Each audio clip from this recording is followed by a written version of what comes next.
नमस्कार, स्वागत है आप सबका दिन भर की तमाम बड़ी और अहम खबरों के साथ। मैं हूं कवींद्र। शुरुआत हेडलाइन से। 53 सदस्यों की विदाई के साथ राज्यसभा की कार्यवाही अनिश्चितकाल के लिए स्थगित। प्रधानमंत्री ने जीएसटी पारित न होने पर जताया दुख। कांग्रेस ने कहा आरोप प्रत्यारोप में लटका बिल। सूखे पर सुप्रीम कोर्ट के सख्त निर्देश, कहा मनरेगा का बकाया जल्द जारी करे केंद्र। देरी से भुगतान पर देना होगा मुआवजा। हर राज्य में खाद्य आयुक्तों की नियुक्ति के आदेश।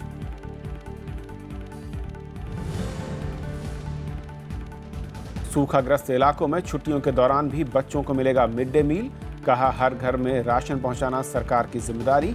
1 अगस्त तक मांगी स्टेटस रिपोर्ट।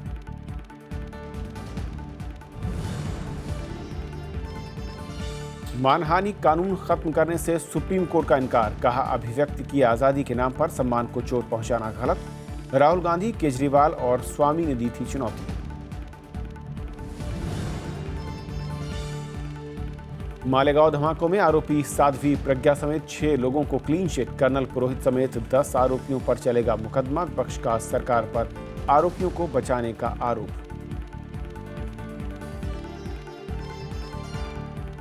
और आइए देखते हैं पहली खबर।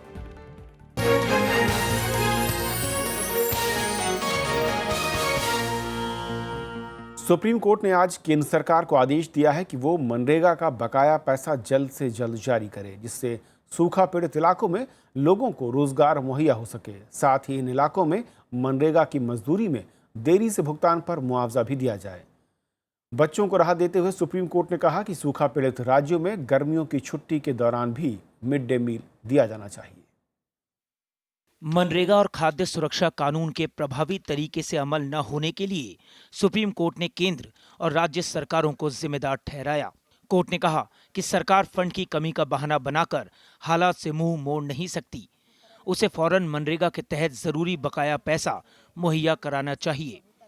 सुप्रीम कोर्ट ने राज्यों को निर्देश दिया कि पीड़ित राज्यों में राष्ट्रीय खाद्य सुरक्षा कानून के प्रभावी क्रियान्वयन के लिए कमिश्नरों की नियुक्ति की जाए और सार्वजनिक वितरण प्रणाली को मजबूत बनाया जाए।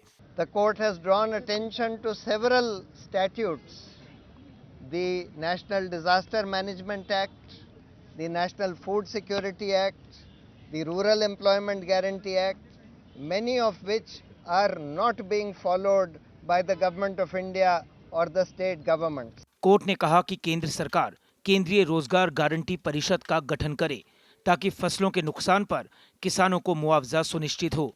साथ ही राज्य फसल के कर्ज के पुनर्गठन के बारे में आरबीआई के निर्देशों का पालन करें।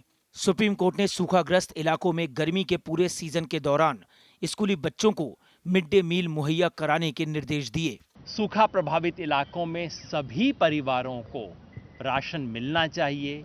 राशन कार्ड हो ना हो, सबको इसका लाभ मिलना चाहिए।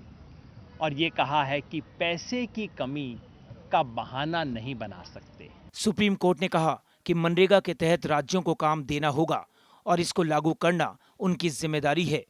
इस मामले की अगली सुनवाई 1 अगस्त को होगी, जब राज्य सरकारें स्टेटस रिपोर्ट दाखिल करेंगी।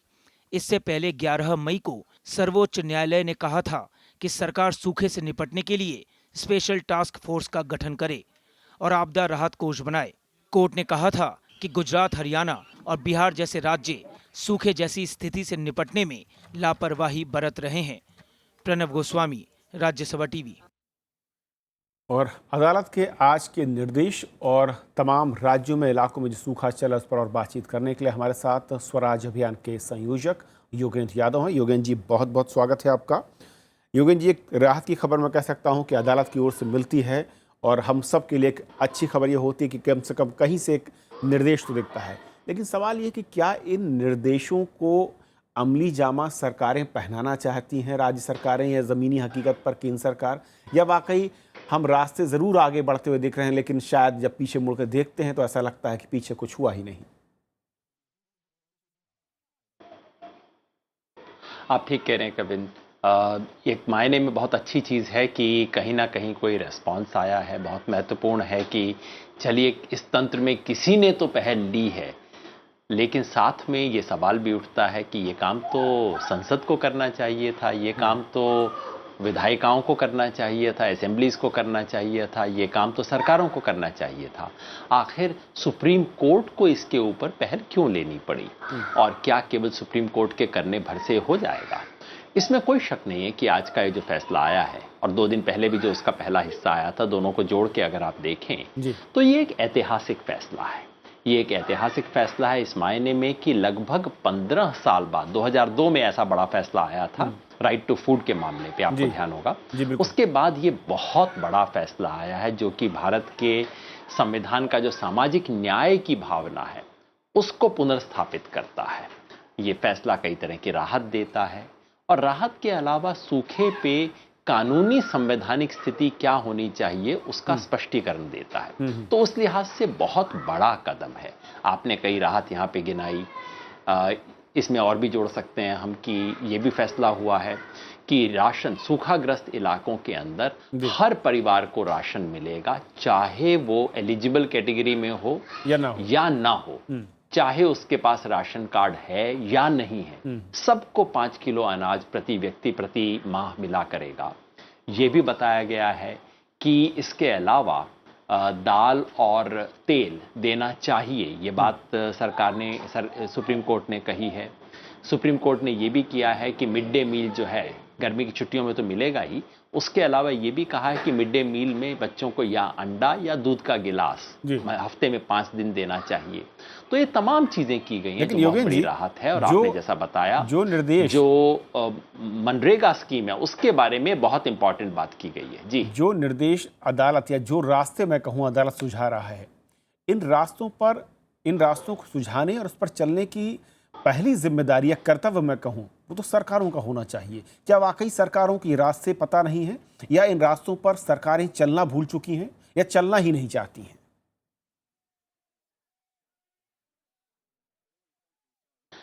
जब से सूखा शुरू हुआ 6 महीना पहले अक्टूबर के 1 तारीख को पता था कि इस देश में सूखा आ चुका है।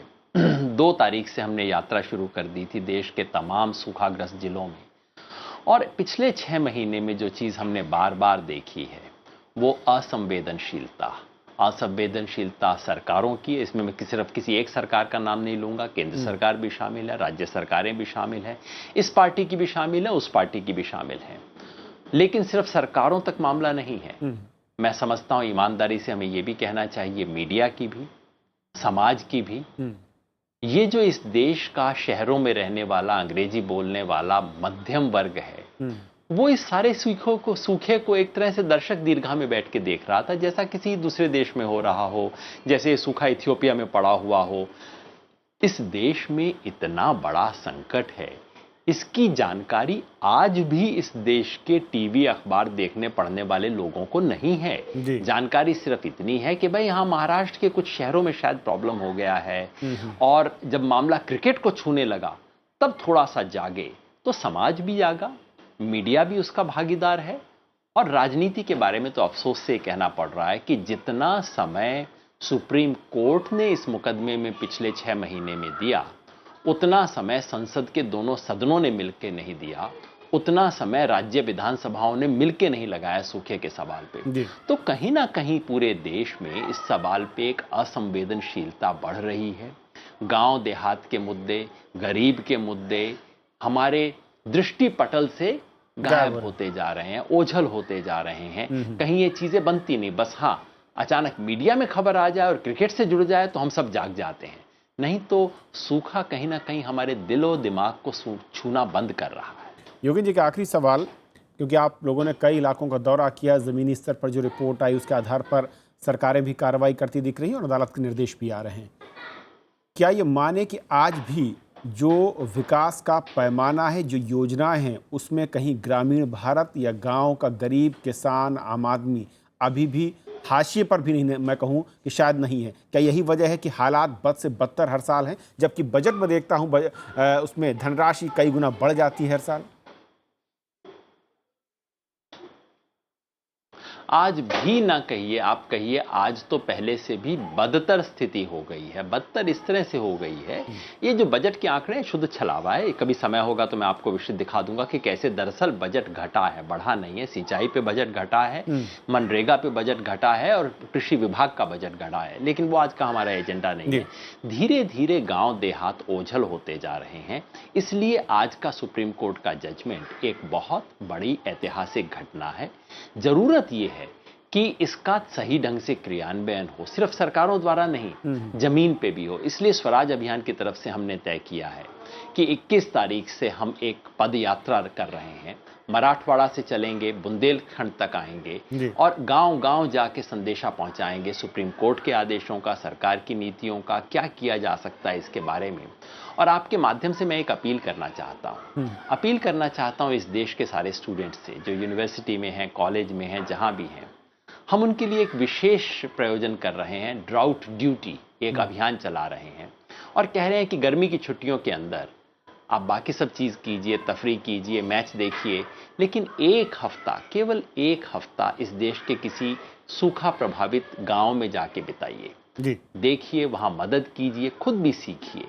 ये संवेदनशीलता का पुल हमें बनाना होगा और उसके लिए हम प्रयास कर रहे हैं। सबको मिलकर प्रयास करना होगा। सुप्रीम कोर्ट ने पहल की है, अब हम सबकी जिम्मेवारी बनती है कि हम सब उस दिशा में चलें और इस राष्ट्रव्यापी आपदा का मुकाबला पूरा देश मिलके कर रहा है। कम से कम ये संदेश तो आज जाना ही चाहिए। बिल्कुल, हमारी कोशिश होगी कि जो आपने कहा बहुत अहम है कि संवेदनशीलता किस तरीके से हम जगाएं और लोगों को जागरूक करें और आगे बढ़ें। इस मुहिम में ज़रूर हम आपके साथ खड़े रहेंगे। फिलहाल बहुत बहुत शुक्रिया इस चर्चा में हमारे साथ जुड़ने के लिए आपका। और यह थी हमारी आज की पहली खबर।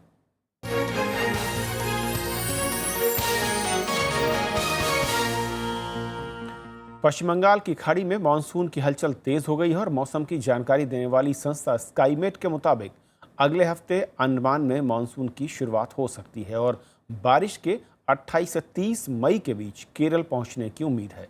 साथ ही देश के दूसरे इलाकों में मानसून का विस्तार होगा। उम्मीद की जा रही है कि जल्दी बारिश होने से गर्मी और सूखे की मार झेल रहे राज्यों को राहत मिल सकती है। इस बार मानसून के जोरदार रहने की उम्मीद मौसम विभाग ने जताई है। छोटा सा ब्रेक और ब्रेक के उस पार दिन भर की दूसरी बड़ी खबर।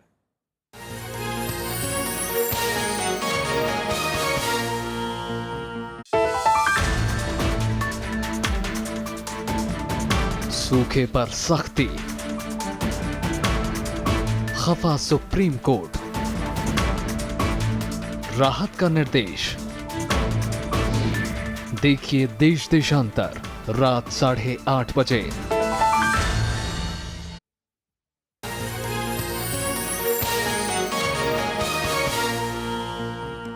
राज्यसभा की कार्रवाई आज अनिश्चितकाल के लिए स्थगित कर दी गई। इसके साथ ही बजट सत्र का दूसरा हिस्सा खत्म हो गया। इस दौरान 15 बैठकों में 69 घंटे कामकाज हुआ और 12 विधेयकों को मंजूरी मिली। 25 अप्रैल से जारी राज्यसभा का 239वां सत्र अनिश्चितकाल के लिए स्थगित कर दिया गया। सदन में 12 विधेयकों को पारित या निचले सदन को लौटा दिया गया। हालांकि कार्यवाही के 19 घंटे उत्तराखंड मुद्दे, अगस्ता वेस्टलैंड मुद्दे और केजी बेसिन के मुद्दे पर गतिरोध की वजह से बाधित हुए। शून्यकाल में 81 मुद्दे उठे, वहीं प्रश्नकाल के दौरान 225 प्रश्न जबकि 2391 अतारांकित प्रश्न पूछे गए। सांसदों ने आमजनों से जुड़े 37 विशेष उल्लेख का मुद्दा भी उठाया। वहीं 6 गैर सरकारी विधेयक पेश किए गए। सदन में सूखे और अगस्ता वेस्टलैंड के मुद्दे पर अल्पकालिक चर्चा भी की गई। The House had 15 sittings during which it deliberated for more than 69 hours. The 239th session has been a short and challenging one. Members have shown an extraordinary ability to debate and dissent, to accommodate and differ amidst their political compulsions and ideological positions. इस दौरान सदन में 13 नए सदस्यों को शपथ दिलाई गई जबकि 53 सदस्यों को विदाई दी गई। सदन में विजय माल्या और प्रणब पांड्या के इस्तीफे की भी जानकारी दी गई। सदन में 14 विभाग संबंधित संसदीय समिति की रिपोर्ट सभा पटल पर रखी गई। The House welcomed 13 newly elected or re-elected members from the states of Assam, Himachal Pradesh, Kerala, Nagaland, Punjab and Tripura, and 6 newly nominated members, and bid farewell to 53 members whose term of office would expire in the months of June and July 2016. सदन में दिवंगत सांसद प्रवीण राजपाल समेत 4 और पूर्व सांसदों को श्रद्धांजलि भी दी गई। कृति मिश्रा, राज्यसभा टीवी।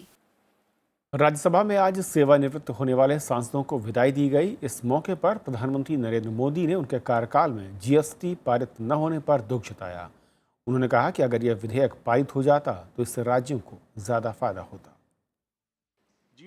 प्रधानमंत्री नरेंद्र मोदी ने सेवानिवृत्त हो रहे सांसदों को शुभकामनाएं देते हुए कहा कि अच्छा होता कि अगर आपके रहते जीएसटी विधेयक पारित हो जाता। उन्होंने कहा कि इससे देश के साथ साथ राज्यों को भी फायदा होता। साथ ही आप जिस राज्य का प्रतिनिधित्व कर रहे हैं वहां के लोगों को आप पर और ज्यादा गर्व होता। जीएसटी से बिहार का भरपूर लाभ होने वाला था, यूपी को भरपूर लाभ होने वाला था। 1 या 2 राज्य को छोड़कर के सब राज्यों को भरपूर फायदा होने वाला था। और इस सदन में आए हुए लोगों का ये दायित्व बनता था और ये गर्व हो कि अब आपको वो मौका नहीं मिला है, लेकिन आप में से जो वापस आएंगे मुझे विश्वास है उनको ये अवसर मिलेगा और जिस राज्य से आएंगे उस राज्य की भलाई का एक महत्वपूर्ण काम आपके हाथों से होगा जो वापस आएंगे। प्रधानमंत्री ने वन रोपण निधि विधेयक नहीं पारित होने पर भी चिंता जताई। उन्होंने कहा कि अगर ये विधेयक पारित हो जाता तो 42,000 करोड़ रुपए की धनराशि के पारदर्शी और प्रभावी तरीके से खर्च का रास्ता साफ हो जाता। एक राज्य को 2,000-3,000 करोड़ रुपए के आसपास पैसे मिलने वाले और ये पैसे 2,000-3,000 करोड़ रुपया कम रकम नहीं होती है। ये फॉरेस्ट्री के लिए मिलने वाले थे और ये वर्षा की सीजन में ये पैसे सर्वाधिक काम आ सकते थे। कांग्रेस सांसद आनंद शर्मा ने आरोप प्रत्यारोप की वजह से जीएसटी विधेयक नहीं पारित होने पर निराशा जताई। ये भी सही है कि देश हित समझना सत्ता पक्ष और प्रतिपक्ष दोनों के लिए जरूरी है। हमने भी अनुभव किया है, जब हम उस तरफ बैठे थे तो गतिरोध और आम सहमति न बनने के कारण जिस जीएसटी का आपने जिक्र किया उस बरसों रुकी रही। हम सोचते हैं कि आज एक ऐसा वातावरण बने देश में जो राजनीतिक संवाद में कटुता आ गई है, उस कटुता को, कड़वेपन को दूर किया जाए। प्रधानमंत्री ने सेवानिवृत्त हो रहे 53 सांसदों से कहा कि उनके 6 साल के कार्यकाल में दोनों सरकारों को उनके अनुभवों का लाभ मिला। उन्होंने सांसदों के योगदान की सराहना करते हुए उनका शुक्रिया अदा किया। कृति मिश्रा, राज्यसभा टीवी। कारोबार को आसान बनाने के लिए बड़ा कदम उठाते हुए केंद्र सरकार ने आज राष्ट्रीय बौद्धिक संपदा अधिकार नीति को मंजूरी दे दी। इसमें देश में बौद्धिक संपदा के लिए रोड मैप तैयार करने में मदद मिलेगी, साथ ही इसका उल्लंघन करने वालों से निपटने में भी इसमें सहूलियत होगी। केंद्रीय मंत्रिमंडल ने शुक्रवार को राष्ट्रीय बौद्धिक संपदा अधिकार को मंजूरी दे दी, जिससे बौद्धिक संपदाओं के बीच सहयोग संभव होगा और देश में रचनात्मकता को बढ़ावा मिलेगा। अलग अलग क्षेत्रों के लिए उनको प्रोत्साहन देने के लिए किसी भी बड़ी अर्थव्यवस्था को आईपीआर सिस्टम्स, उसके कानून, उसकी इन्फोर्समेंट की मशीनरी, ये हमेशा मौजूद रहनी चाहिए। बौद्धिक संपदा अधिकार नीति के 7 लक्ष्य हैं। इसमें बौद्धिक संपदा अधिकार तक पहुंच और जागरूकता पैदा करना, बौद्धिक संपदा अधिकारों के सृजन को बढ़ावा देना और इसके लिए वैधानिक और विधायी ढांचा बनाना शामिल है। इसके अलावा मानव संसाधन विकास, बौद्धिक संपदा अधिकारों का व्यवसायीकरण और बौद्धिक संपदा अधिकार प्रशासन को आधुनिक और मजबूत बनाना है। सरकार के मुताबिक इससे रचनात्मकता, नवाचार और उद्यमशीलता को प्रोत्साहन मिलेगा। जो सालों साल लगते हैं ट्रेडमार्क्स रजिस्टर कराने में, ये सब अब ऑनलाइन शुरू हो गए हैं। ट्रेडमार्क ऑफिसेज मॉडर्नाइज हो गए हैं और इसको कुछ महीनों तक लाना है और 2017 तक केवल 1 महीना लगेगा ट्रेडमार्क रजिस्टर करने में। इस नीति से कार्यान्वयन, निगरानी और समीक्षा से संबंधित संस्थागत प्रणाली बनाने में मदद मिलेगी। Vishal Dahiya, Rajya Sabha TV. Supreme court ने आज आपराधिक मानहानि कानून के खिलाफ दायर याचिका पर बड़ा फैसला दिया है। कोर्ट ने कहा कि आईपीसी की धारा 499 और 500 संवैधानिक रूप से सही है और किसी व्यक्ति के सम्मान को क्षति पहुंचाना मानहानि के दायरे में आता है। साथ ही कोर्ट ने निचली अदालतों में मानहानि की शिकायतों पर समन जारी करते समय सावधानी बरतने के लिए भी कहा है। सुप्रीम कोर्ट ने शुक्रवार को आपराधिक मानहानि की संवैधानिकता को चुनौती देने वाली याचिकाओं पर फैसला सुनाया। कोर्ट ने कहा कि आईपीसी की धारा 499 और 500 को हटाया नहीं जाएगा और आपराधिक मानहानि कानून बना रहेगा। सुप्रीम कोर्ट ने कहा कि ऐसी कोई भी आलोचना जिससे किसी व्यक्ति के सम्मान को ठेस पहुंचे वो मानहानि के दायरे में आता है। डिफेमेशन का सेक्शन अपहोल्ड कर दिया है कॉन्स्टिट्यूशनली। इसने इसलिए किया होगा क्योंकि आर्टिकल 21 जो है वो इन्विसेज करता है कि सिर्फ लाइफ जो है, लाइफ का मतलब लाइफ नहीं है, ये है लाइफ विद डिग्निटी।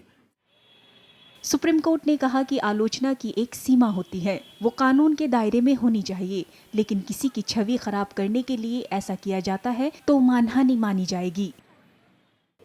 जब तक उसने ये होल्ड कर दिया कि ये कॉन्स्टिट्यूशनल है, लिहाजा पॉलिटिशियंस को या किसी को भी अपने जुबान पर लगाम लगानी पड़ेगी।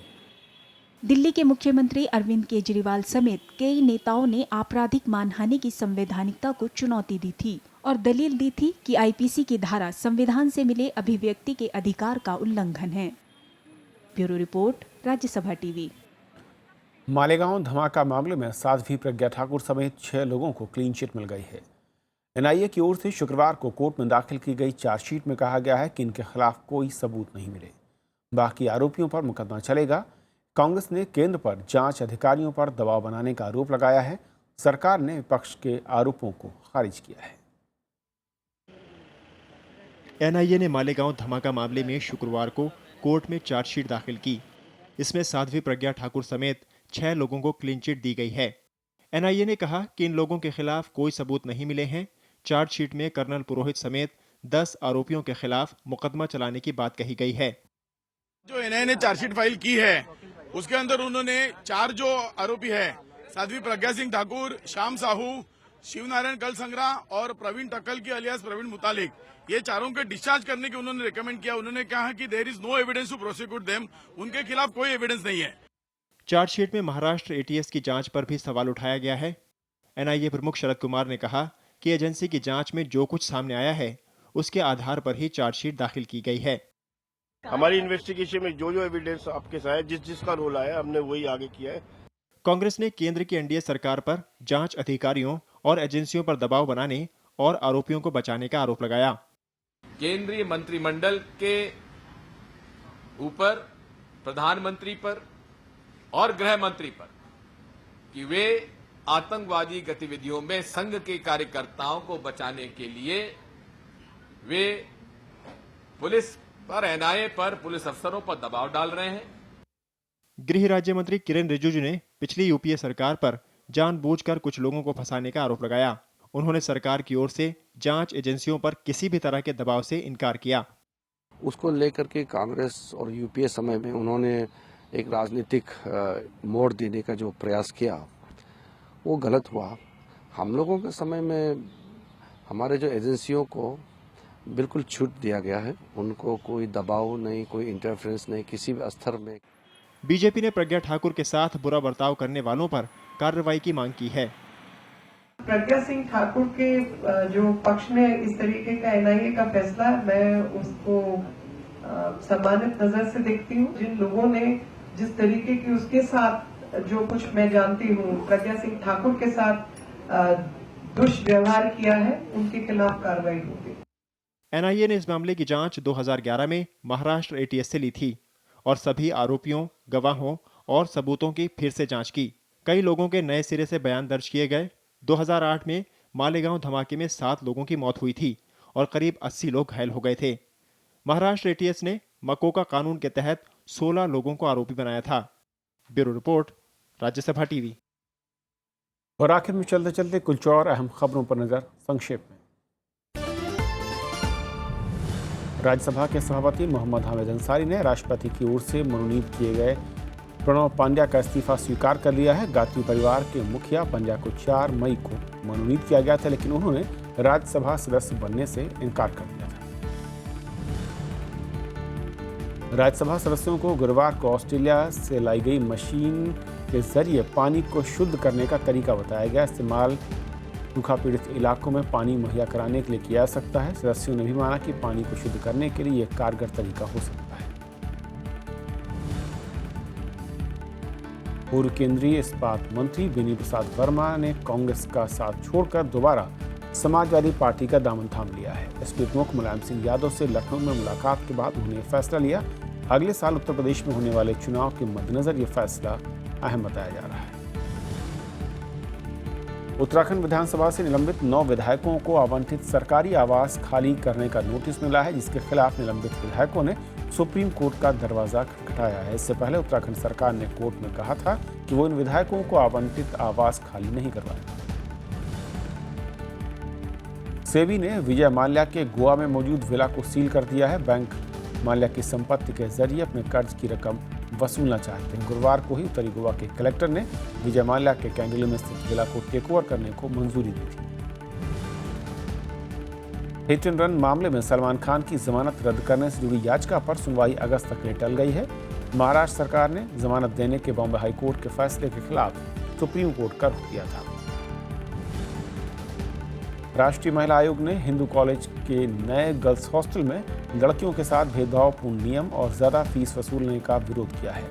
आयोग ने शुक्रवार को इस मुद्दे पर यूनिवर्सिटी ग्रांट कमीशन के सामने रखा मुद्दा और इस बारे में ठोस कदम उठाने के लिए भी कहा। सौर ऊर्जा से चलने वाली देश की पहली ट्रेन जोधपुर से ट्रायल के लिए तैयार है। इस ट्रेन की सभी लाइट और पंखे सौर ऊर्जा से चलेंगे। बताया जाता है कि इस ट्रेन के इस्तेमाल से सालाना 90,000 लीटर पेट्रोल की बचत होगी। पूर्व क्रिकेटर अनिल कुंबले को लगातार दूसरी बार आईसीसी क्रिकेट कमेटी का चेयरमैन बनाया गया है। कुंबले 2012 कमेटी के चेयरमैन हैं और 2018 तक इस पद पर बने रहेंगे। उनके अलावा राहुल द्रविड़ और श्रीलंका के पूर्व कप्तान महिला जयवर्धने को कमेटी में शामिल किया गया है। बेल्जियम ने भी सीरिया और इराक में आतंकी संगठन इस्लामिक स्टेट के ठिकानों पर हवाई हमले शुरू कर दिए हैं। बेल्जियम ने यह फैसला मार्च में राजधानी ब्रसेल्स में हुए हमलों के मद्देनजर लिया है।